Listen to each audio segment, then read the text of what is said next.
আমিও আজকে দোকানের মতো করে নেব ফ্রেশ ফ্রাই। তো চলো শুরু করা যাক। সবসময় দোকানেই কিনে খাই, আজকে বাড়িতেই করে খাবো। তেলটা গরম হয়ে গেল, গরম হওয়ার পরে আমি ঢেলে দিলাম।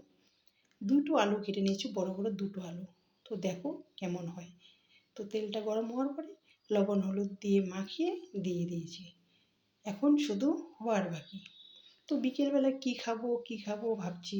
তারপর ভাবলাম না, একটু রেস্টুরেন্টের মতো একটু বাড়িতেই ফিশ ফ্রাই করে নেওয়া যাক।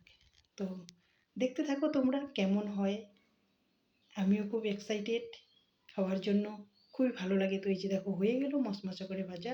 উপর দিয়ে একটু বিট নুন সরিয়ে দিলাম, আর দিয়ে দেবো একটু লাল মির্চের গুঁড়ো, যাতে একটু খেতে ভালো লাগে।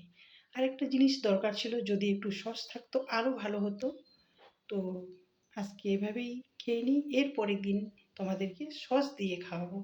তো কেমন হয়েছে বলো তোমরা। এই যে দেখো মশমশা করে আরও ভেজে নিয়েছি, কিন্তু আমার তো ভীষণই ভালো লাগে। তোমাদের কেমন লাগলে অবশ্যই বলবে। তো চলো সবাই টিফিন খেয়ে নিই। তো দেখা হচ্ছে নেক্সট ভিডিওতে। টাটা।